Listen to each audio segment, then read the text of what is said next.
je me suis rendu compte que j'avais du mal à expliquer vraiment la douleur de l'inflation et la douleur du système financier dans lequel on est. La raison pourquoi un billet de 100 $, ça vaut 100 $, c'est simplement qu'on a confiance que dans le futur, on va obtenir l'équivalent de 100 $ de valeur en échange du billet.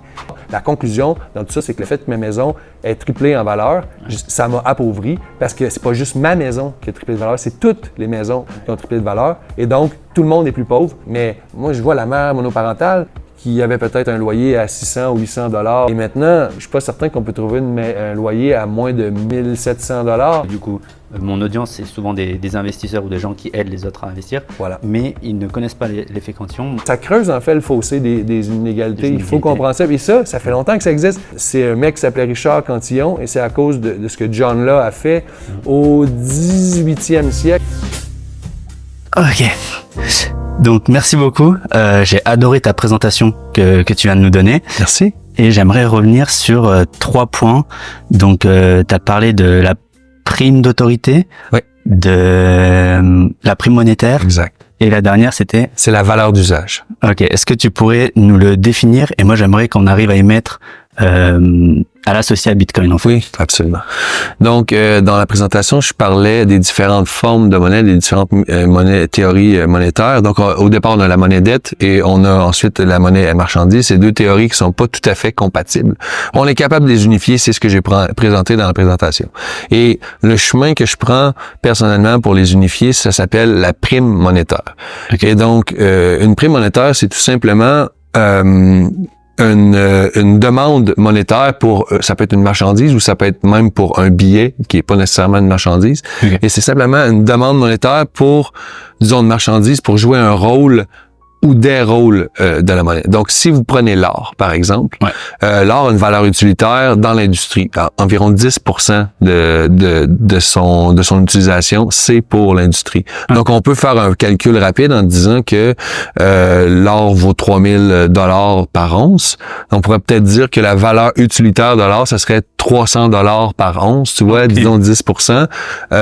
S'il y avait pas, en fait, de demande monétaire pour l'or, on aurait besoin d'environ 10% du volume d'or pour l'utiliser dans l'industrie pour faire des trucs électroniques, tout ça. Mais tout ça, c'est très raccourci, on se comprend, parce que si le prix de l'or baisse, il va avoir il va être de plus en plus utilisé dans l'industrie, il va avoir une nouvelle dynamique de marché. Mais on garde ça simple, on dit la valeur de l'or à 3000 $ l'once, c'est pas sa valeur intrinsèque. Ça, c'est un terme que j'affectionne pas tellement. Okay. Ça veut pas dire grand-chose, en fait, ça veut dire c'est une espèce de valeur naturelle en aucun lien avec son utilité. Quelque chose comme l'inverse. Il n'y a pas d'argument derrière. Ouais, c'est profondeur. Mais en fait, c'est l'inverse de la valeur d'usage. C'est étrange. Donc maintenant, j'aime mieux utiliser le terme valeur d'usage parce que ça, c'est très clair, c'est son utilité. Donc, si on prend l'or, on a, disons, 10% de valeur d'usage. Et ensuite, la différence entre le 300 $ puis le 3000 $, c'est la prime monétaire. C'est quoi la prime monétaire? C'est ce que j'ai dit.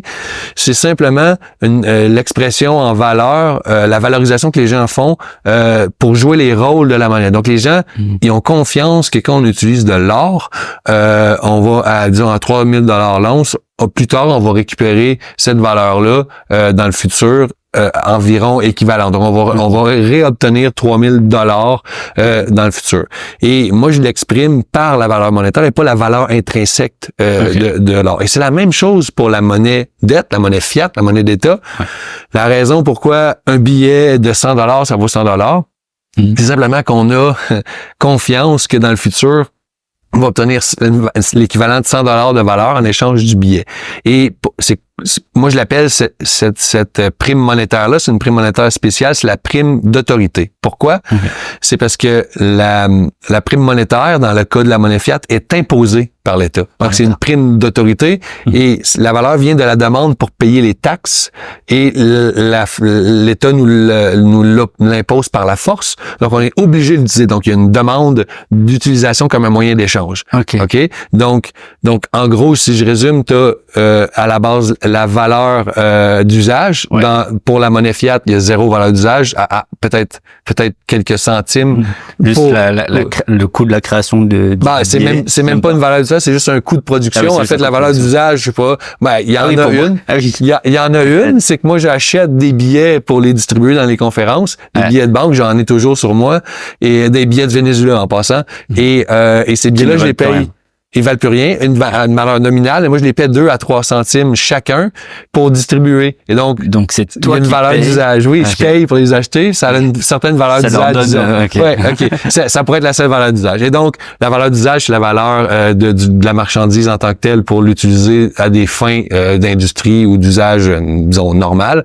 Et après, tu as la prime monétaire qui vient de la confiance que on va pouvoir changer le bien plus tard à une valeur semblable. Et il y a une sorte de prime monétaire spécifique que j'appelle la prime d'autorité qui est pour la monnaie fiat. Donc, c'est comme ça que je peux expliquer pourquoi un simple bout de papier a une valeur de 100$ et que de l'or, qui est quelque chose de plus tangible, qu'on peut voir, qui a une certaine valeur d'usage parce que c'est rare, ainsi de suite, et qu'on peut expliquer pourquoi les deux ont de la valeur. Et je conclurai en disant tout simplement que la prime monétaire de la monnaie d'État est imposée par la force. On l'oblige. Et la prime monétaire de l'or et d'une marchandise qui est rare, c'est tout simplement que les individus... c'est comme si la prime monétaire peut exister simplement parce qu'on peut pas ajuster l'offre par rapport à la demande. Donc, vous avez, comme on l'utilise pour la monnaie, ça crée une demande monétaire, donc il y a plus de demande pour la marchandise.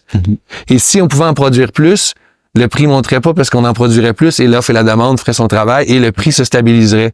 Et comme on peut pas en produire plus, la demande monétaire fait monter le prix jusqu'à 3000$. T'imagines, si on pense que l'or vaut 300$ l'once pour son utilité, on est capable de monter son prix à 3000$ parce qu'il y a beaucoup de demandes pour l'or de manière monétaire et on peut pas ajuster l'offre pour compenser et donc c'est le prix qui monte. Et ça, c'est la même chose que Bitcoin. OK, sur l'aspect rareté, offre limitée. Mais oui, si on pouvait produire plus de Bitcoin selon la demande, le prix resterait stable. Et donc là, comme quand il y a plus de demande de Bitcoin, le prix de Bitcoin, c'est littéralement juste l'offre et la demande. Et on peut pas ajouter un apport de nouveaux Bitcoin. On l'ajoute, mais c'est minime. C'est minime et puis c'est déflationniste dans le temps. Exactement. Et donc ça fait une force inflationniste. Ça fait monter le prix. C'est pas de dire qu'évidemment quand le prix monte, il y a des gens qui sont prêts à s'en départir. Donc une offre, moi je te parle de l'offre de nouveaux Bitcoin. Évidemment, quand le prix de Bitcoin monte, il y a des gens qui sont prêts à le vendre. La preuve, c'est qu'il y a des transactions.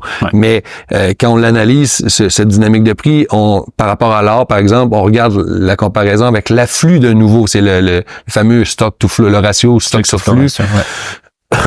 Donc essentiellement, tout ce que je veux dire avec ça, c'est que la prime monétaire ne peut exister que si c'est assez rare pour qu'on ne puisse pas compenser la demande monétaire. Et pour l'État, c'est tout simplement l'État qui décide, elle l'impose, et c'est elle qui gère son propre... Ça me donne envie de rebondir sur deux choses. La première, c'est sur la prime d'autorité, et donc du coup la prime monétaire qui vient de la prime d'autorité, parce que les gouvernements disent, obligent les gens à payer leurs impôts avec, par exemple, dans la zone euro, on est obligé d'utiliser l'euro. Ça veut dire que quand même, si les individus commencent à perdre confiance dans cette monnaie-là, on peut avoir des phénomènes où justement cette monnaie-là perd de la valeur. Juste parce que les gens commencent à faire ça s'appelle la substitution monétaire et ça arrive quand on est c'est ce qui fait le pont entre l'inflation modérée puis la haute inflation.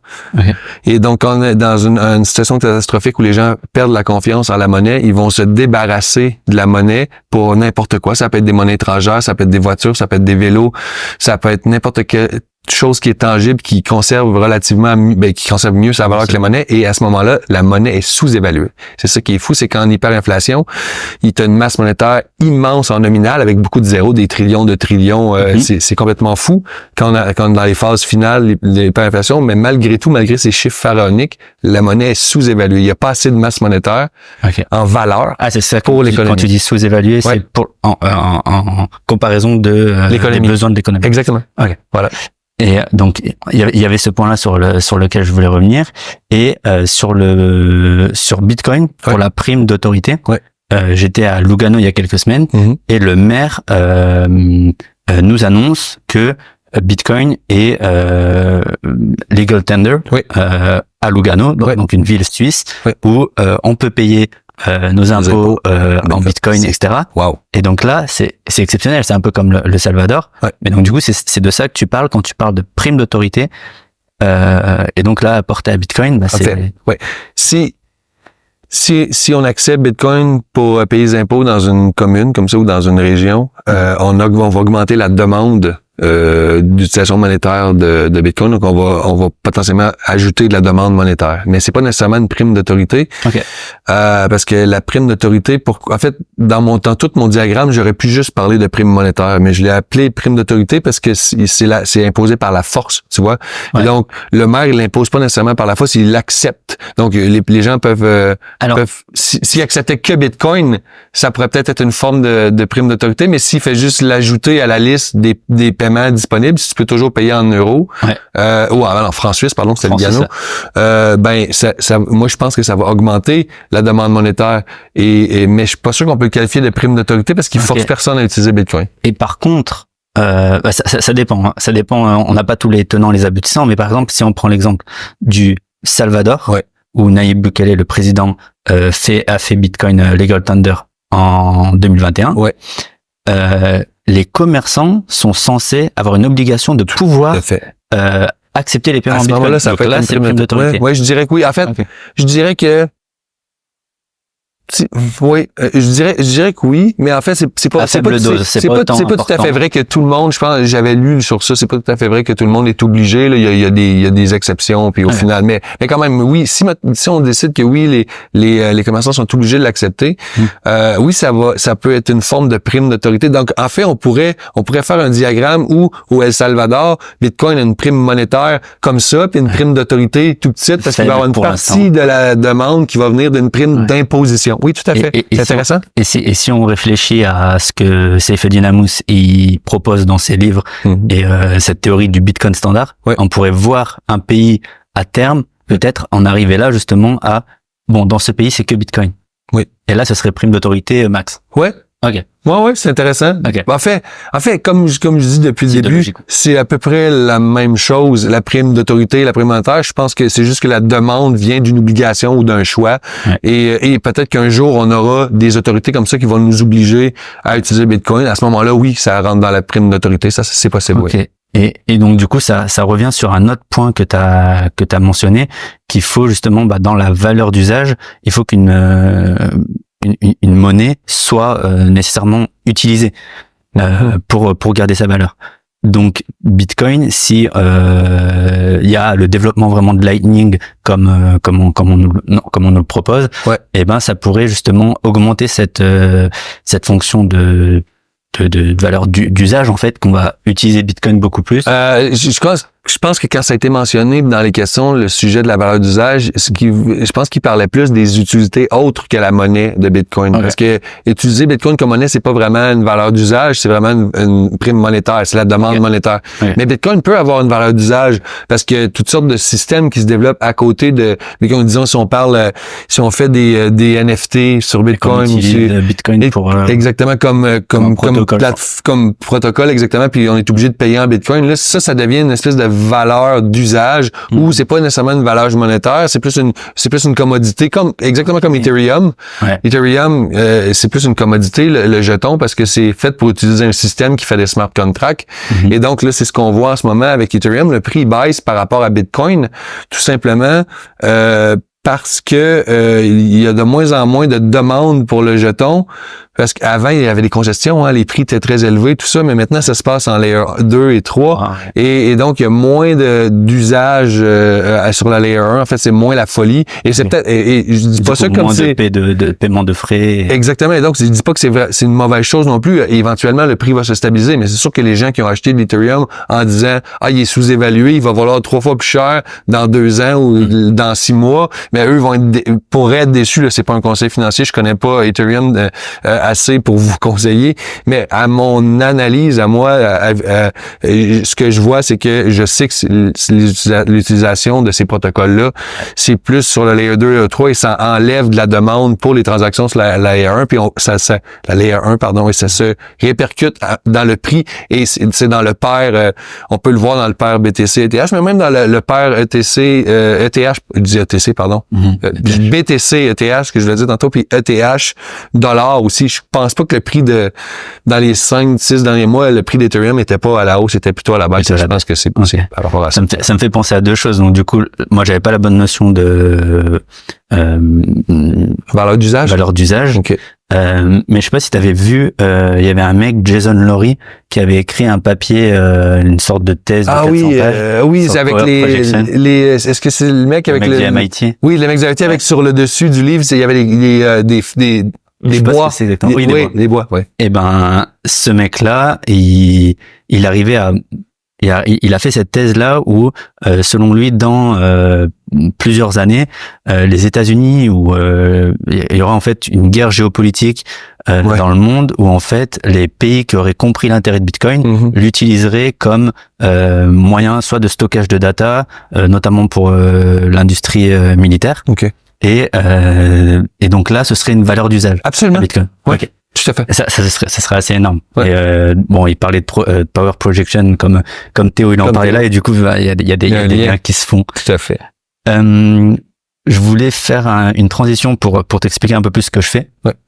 Donc du coup, je suis gestionnaire de patrimoine de formation et mon objectif c'est d'expliquer Bitcoin à tous les professionnels de la finance, que ce soit les notaires, les avocats, les family office, etc. Ces gens-là. Et je me suis rendu compte que j'avais du mal à expliquer vraiment la douleur de l'inflation et la douleur du système financier dans lequel on est. Et si j'arrive pas à faire ça, ils peuvent pas comprendre l'intérêt de Bitcoin. Voilà. Donc, est-ce que tu penses que tu pourrais m'aider et nous aider dans cette quête à faire comprendre ça? Tout à fait. Mes deux exemples préférés pour la douleur de l'inflation, le premier est plus, je dirais, plus générique, il peut toucher à peu près tout le monde. Et le deuxième est plus fort, je te dirais, au niveau de l'émotion. Donc, on va commencer par le premier. Crescendo. Oui, crescendo. Le premier est assez simple, en fait. Il faut réaliser que quand on regarde pour son premier achat immobilier, sa première maison, on va prendre des chiffres fictifs, on va dire... en fait, les chiffres fictifs ressemblent beaucoup aux chiffres que je vis chez moi. Donc, première maison, 200 000 $, OK? Je parle en dollars, je suis Canadien. J'ai le droit. Donc, 200 000 $. Et on a fait le choix de pas prendre la maison à 400 000 $ parce qu'on se dit, on est jeune, on va commencer avec une maison d'entrée de gamme, on met 200 000 $ et on verra plus tard qu'est-ce qu'on fait. Et donc, notre maison de 200 000 $, c'est mon cas, 8 ans plus tard, elle vaut 600 000 $. Les prix au Canada ont doublé et triplé presque dans le marché depuis 2016. C'est assez fou parce qu'il y a une certaine pénurie et il y a de l'inflation. Et donc, on passe de 200 000 à 600 000. Et là, on se dit, c'est top. J'ai fait 400 000 piastres d'équité sur mon emprunt. J'ai emprunté 200 000, j'en ai remboursé, mais en plus, j'ai 400 000 $ de valeur. On se dit, je me suis enrichi. C'est vraiment top. Mais là, la prochaine étape, c'est de se dire, est-ce que je peux me servir de mes gains pour acheter ma fameuse maison à 400 000 $, qui était 2 fois plus cher à l'époque. Mais là, on regarde la maison à 400 000 $, elle vaut pas 400 000 $. Évidemment, aujourd'hui, les prix ont triplé. Donc, la maison de 400 000 $, elle vaut 1,2 million. Et donc, si on regarde, on retourne en arrière en 2016 et on prend la différence entre la maison à 200 000 et la maison à 400 000, tu vois, il y avait 200 000 $ de différence. OK? Et à la fin, si on dit, on vend notre maison à 600 000 $ et on veut acheter la maison à 1,2 million, là, il y a 600 000 $ de différence. Donc, je me suis pas enrichi. Ouais. J'ai pas un meilleur pouvoir d'achat pour aller acheter la maison qui est plus chère. Au départ, il y avait 200 000 $ de différence. On a triplé la différence aussi. Le prix de ma maison a triplé. Le prix de l'autre maison a triplé. Et la différence entre les deux a triplé. Donc, on passe d'une différence d'achat de 200 000 $ à une différence d'achat à 600 000 $. La conclusion dans tout ça, c'est que le fait que ma maison ait triplé en valeur, ça m'a appauvri parce que c'est pas juste ma maison qui a triplé de valeur, c'est toutes les maisons au Canada qui ont triplé de valeur. Et donc, tout le monde est plus pauvre. En fait, les gens ne pourront pas faire l'étape d'après de dire je vends ma maison et j'achète une maison plus grande. C'est pratiquement impossible. Donc, leur niveau de vie, en fait, il va juste rester stable au lieu de baisser. Diminuer. Oui, diminuer, mais au lieu, normalement, c'est une première maison, tu la vends, tu fais un peu de profit, tu achètes une maison un peu plus chère, ça répond à tes besoins. Peut-être, des fois, il y en a qui changent encore pour une maison un peu plus grande, un peu plus chère. Mais là, c'est presque impossible parce qu'en fait, je peux me racheter une maison dans la main. Évidemment, j'ai 600 000 $ de budget. Je peux acheter une maison comparable à la mienne. Il y a aucun problème. J'avais déjà, mais je pourrais pas changer de niveau de maison puisque la différence entre a triplé aussi, tout simplement. Fait que ça nous appauvrit à mon avis. Et c'est là où c'est vraiment presque... c'est terrible en fait, le fait que on mesure tout nominalement. Oui. En fait, on ressent pas justement la douleur de l'inflation parce que on réfléchit pas en termes de pouvoir d'achat comme tu l'as mentionné. C'est le pouvoir d'achat. En nominal, j'ai 400 000 $ de plus dans mes poches, mais en pouvoir d'achat de maison, parce que là, évidemment, je vais juste recalibrer un truc, c'est que c'est pas nécessairement juste l'inflation qui explique la montée de la maison. Il y a plusieurs choses. D'ailleurs, le marché est un peu brisé à cause qu'il n'y a pas assez d'offres, ainsi de suite. Mais c'est juste pour dire que ce qu'il faut retenir ici, c'est je suis supposé m'avoir enrichi de 400 000 $, mais je me suis pas enrichi de 400 000 $ de pouvoir d'achat de maison. J'ai perdu du pouvoir d'achat de maison. Ouais. C'est tout simplement ça qu'il faut dire. Voilà. OK. Et est-ce que tu peux nous donner le deuxième exemple? Le deuxième exemple. Ben, moi, quand je vois ça, la hausse des maisons, à chaque fois, je pense aux mères monoparentales qui essaient de se loger. Ouais. Et donc, ce que ça veut dire, la raison pourquoi, une des raisons pourquoi il y a de l'inflation dans le prix des maisons, c'est que les gens s'en servent comme d'une tirelire pour protéger leur richesse, leur épargne de l'inflation. Donc, ils se disent, au lieu de garder, il y a personne qui garde 100 000 $ dans un compte de banque, on est d'accord? Pas ceux qui ont de l'éducation financière, en tout cas. Voilà. Donc, ils l'investissent, on est d'accord? Et donc, l'immobilier, souvent, les gens vont dire, c'est quelque chose de solide, bon, il y a des rendements historiques, donc c'est assez sécuritaire, donc je vais investir dans l'immobilier. Donc, ils financiarisent, en fait, le marché de l'immobilier, qui est supposé d'être un marché de logement à priorité. Et donc, ça fait que les prix des maisons montent, et par le fait même, éventuellement, le prix des loyers monte. Et donc, moi, je peux pas accéder à une maison plus grande, mais ça, bon, c'est la vie, je vais survivre. Mais moi, je vois la mère monoparentale qui avait peut-être un loyer à 600 ou 800 $ en 2016. Et maintenant, je suis pas certain qu'on peut trouver un loyer à moins de 1700 $. Pour le même logement. Pour le même logement. D'accord. Donc, les logements ont plus que doublé. Et c'est un lien, évidemment, avec le fait que l'immobilier a doublé et triplé. Et donc, tout ça, il y a le phénomène de rareté, il y a l'inflation et il y a la financiarisation du bien immobilier. Ouais. Et là, moi, je dis pas ça pour faire sentir mal les gens qui investissent en immobilier, je les blâme pas. Eux, ils utilisent les outils qui sont disponibles. C'est une bonne idée, en fait, d'investir dans l'immobilier pour se protéger de l'inflation, mais en fait, on devrait pas avoir à faire ça, se protéger de l'inflation. Parce que le problème, il est où? Il est où? Dans la monnaie. Et donc, là, on regarde jamais. Si on regarde, si on répare le problème de la monnaie, si on n'a pas obligé d'investir dans l'immobilier pour se protéger de l'inflation, mais on va avoir un moins grand effet, à tout le moins la part de financiarisation de l'immobilier dans le problème que j'ai décrit, qui était multifactoriel, ben on pourrait au moins enlever cette part de financiarisation, de protection de l'immobilier. Donc moi, ça me brise le cœur que des familles soient pas capables de se loger parce que notre monnaie est brisée. Donc c'est le deuxième moi qui me touche et j'aime bien discuter de l'inflation, expliquer c'est quoi l'inflation aux gens parce que c'est important qu'on soit conscient de ça et éventuellement peut-être réparer la monnaie, réparer la monnaie. Voilà. Et ça me fait penser à un deuxième point, c'est celui de l'effet cantillon. Parce que du coup, mon audience, c'est souvent des investisseurs ou des gens qui aident les autres à investir. Voilà. Mais ils ne connaissent pas l'effet cantillon. Du coup, est-ce que tu peux un peu l'expliquer? Mais du coup, avec l'exemple que tu viens de donner, c'est exactement ça. Tout à fait ça. Donc, souvent, les gouvernements, ils vont souvent, l'impression monétaire est justifiée en disant, on a besoin de cette monnaie pour pouvoir profiter de l'État-providence. Donc, il faut bien financer l'État-providence. Donc, on va imprimer de la monnaie. Mais ce qu'on fait, en fait, c'est que cette monnaie-là est souvent émise par les banques privées, par les taux d'intérêt qui sont plus bas. Donc, les gens ont accès à ce capital. Et ces gens-là qui ont accès au capital, qui ont déjà un historique de crédit, qui ont déjà des actifs, donc ils peuvent investir dans plus d'actifs. Puis eux, ils se disent, c'est pas très grave l'inflation, parce que moi, j'ai investi dans des actifs et je suis protégé de l'inflation par les actifs. Mais ceux qui n'ont pas d'actifs, ceux qui n'ont pas le dossier de crédit ou l'accès au crédit, eux, ben ils peuvent pas profiter de cette ascension-là de la prise de valeur à cause de la financiarisation. Et donc ces gens-là ne profitent pas de ces taux d'intérêt bas et de cette impression monétaire. Et donc l'effet cantillon, c'est simplement que tous ceux qui ont accès à la nouvelle monnaie, ils vont en profiter à la valeur nominale. La création monétaire, c'est les banques privées qui le font, puis l'impression monétaire, c'est le gouvernement qui le fait, soit par l'émission de bons qu'il rachète lui-même, ou soit par les déficits. Okay?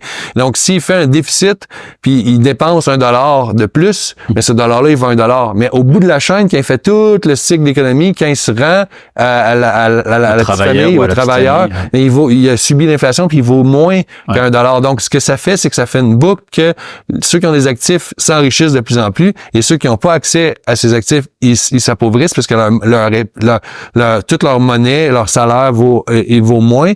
Et donc, ça a un effet, ça creuse en fait le fossé des inégalités. Il faut comprendre ça. Et ça fait longtemps que ça existe. Ça a été, c'est un mec qui s'appelait Richard Cantillon, et c'est à cause de ce que John Law a fait au 18e siècle en France. Il a créé une banque pour créer de la monnaie pour que les gens puissent acheter des actions de sa propre société, qui était une société qui faisait du business, au Missouri. Tu vois, à l'époque, il y avait des colonies aux États-Unis. Et donc, il vendait des actions et ça faisait une énorme bulle. Et M. Cantillon s'est mis extrêmement riche parce qu'il a pris toute la nouvelle monnaie de cette banque-là. Il a acheté toutes les actions. Il a vu que c'était un genre de Ponzi. Tu vois, ça allait pas fonctionner. Donc, il a tout vendu ses actions. Il est devenu très riche. Il a tout vu que c'était un problème. Il a émis cette théorie-là, en fait, pas théorie, mais cette constatation que si vous avez accès à l'argent qui est imprimé, puis que vous l'investissez dans des actifs, puis que vous êtes au bon endroit au bon moment, ça va vous profiter, puis ça va être au détriment des autres. Et c'est là où je trouve que Bitcoin, justement, une de ses propositions de valeur, c'est vraiment d'avoir ce rôle de justement conserver la valeur dans le temps, en fait, des gens. Et donc, si on pousse la réflexion un peu plus loin, les investisseurs justement qui cherchent à investir, s'ils mettent leur argent dans Bitcoin plutôt que dans tous les autres actifs, justement la société s'en sort beaucoup mieux parce que on a quelque chose qui maintient la valeur dans le temps. Et comme disait Théo Meugenet il y a 2 ans à Surfin, quand il a fait sa conférence sur l'école d'économie autrichienne, sa conclusion, c'est ce qu'on est en train de dire là, c'est que au final on arriverait dans une société où les maisons, elles sont là pour vivre, les bouteilles de vin, elles sont là pour être bues, les montres, c'est juste pour faire joli, et on arrive à une société qui est beaucoup plus saine. C'est une définanciarisation de tous les produits que tu viens de produire, parce que ça sera plus nécessaire de battre l'inflation. Et il faut quand même ajouter qu'en ce moment, tant que Bitcoin va probablement beaucoup moins fluctuer à mesure que son market cap qu'on appelle, ou va grandir, son adoption, ça va devenir on espère que ça va devenir de plus en plus stable, parce que c'est sûr qu'il y a quelqu'un qui nous écoute qui dit oui, mais si j'achète à 70 puis que l'année d'après il vaut 30, j'ai pas compensé la façon, mais c'est une optique de plusieurs années. Voilà. Faut au minimum détenir Bitcoin 4 ans. Exactement. Exactement. Et dans ce sens-là, si la tendance se maintient et qu'on avait un horizon d'investissement assez long, il faut juste le voir que la masse monétaire de Bitcoin change très peu maintenant parce que l'émission est minime. Au début, ça fait une courbe comme ça. Au début, il y avait beaucoup d'émissions de Bitcoin pour que les gens puissent l'utiliser. Éventuellement, ça rétrécit. Donc, si Bitcoin accapare prend certains marchés, disons, il s'y rattrape le marché de l'or, ou s'il prend une certaine partie des fonds qu'il y a dans l'immobilier, qui atteint une certaine masse, c'est normal comme c'est fixe, si on rajoute de plus en plus de marchés, évidemment son prix il augmente, comme on pouvait voir au 19e siècle avec les talons or. Mais comme il y avait plus de population et il y a eu la révolution industrielle et il y avait plus de production, c'était déflationniste. En fait, ce que tu décris tout à l'heure, que les prix, en fait, je sais pas si on en a parlé, mais techniquement, le prix des maisons devrait baisser en Bitcoin. Mais on a déjà testé ça avec les talons or. Si on augmente la population, puis on augmente la productivité, puis on a une masse monétaire fixe, les prix baissent. On l'a déjà testé. Alors là, c'est un autre sujet, et j'ai vraiment envie d'en parler, parce qu'on en a discuté hier à table. C'est de faire comprendre le principe de la déflation aux gens et surtout à ceux qui malheureusement ont fait des études d'économie traditionnelles comme moi, où on nous a seulement appris l'école keynésienne et l'inflation c'est bien, etc. Donc toi tu m'as dit déjà que tu reprenais des cours pour vraiment aller creuser ça et voir comment ça se passe. Oui, absolument. Oui, j'étais inscrit en ce moment dans une école d'économie traditionnelle où j'apprends tout ce que probablement toi t'as déjà appris dans tes cours. Mais oui, pour conclure sur la déflation assez facilement, c'est souvent ce qui est décrit dans les manuels, c'est la déflation suite à un éclatement de bulle de crédit. Et le problème, c'est l'éclatement de la bulle de crédit comme en 29. Mais la déflation que je parle, moi, c'est la déflation de croissance. C'est un principe tout à fait normal en économie, malgré que c'est très peu discuté, à mon humble avis, dans les manuels.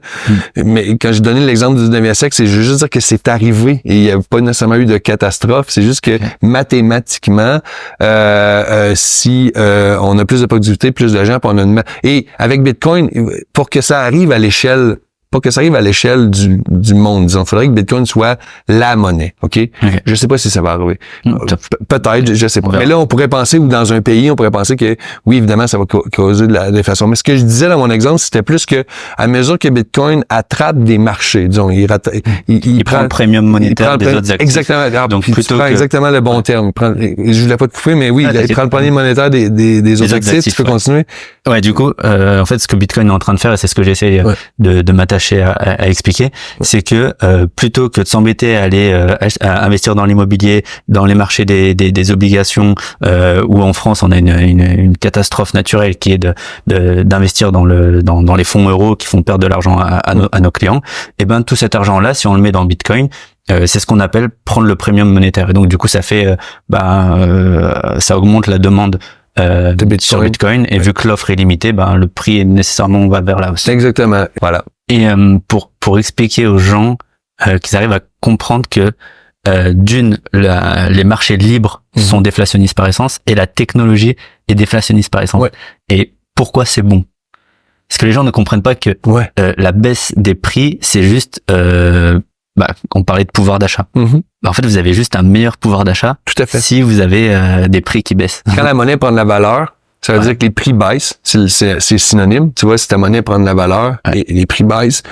Et ça, c'est un pouvoir d'achat. Donc, ton pouvoir d'achat augmente. Et donc, il y a un problème avec la déflation, c'est les salaires. OK. Et ça a été théorisé par les économistes, d'ailleurs, à l'époque. Et ils avaient un peu décidé en disant, ce serait mieux d'avoir de l'inflation, ça va être plus simple, parce qu'on n'aura pas besoin de négocier les salaires. Donc, l'exemple que je donne, c'est, si sur 3 ans, ton pouvoir d'achat augmente de 10%, est-ce que c'est grave qu'après 2 ans, on dit, tu vas avoir une diminution de salaire de 5%.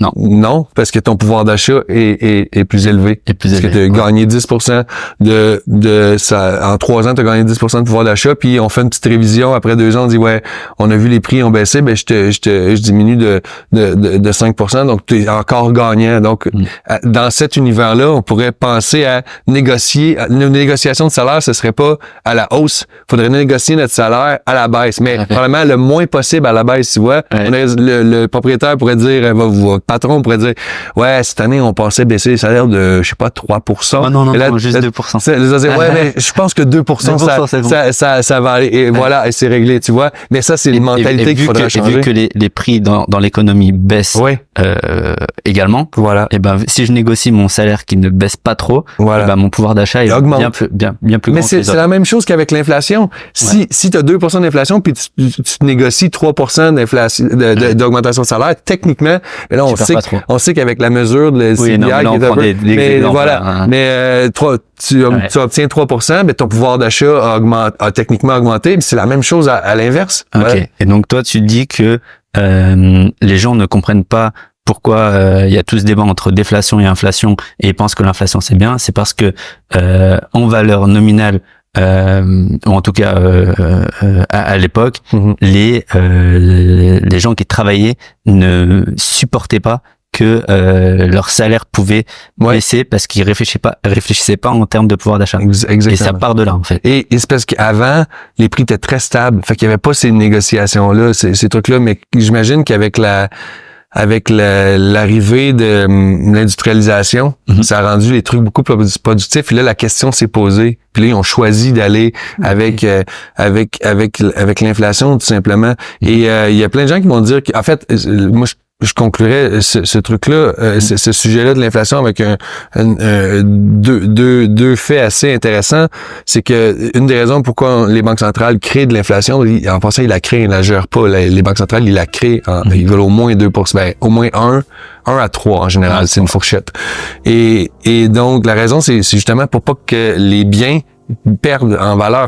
Il faut absolument pas que les maisons valent moins parce que les gens ont une hypothèque.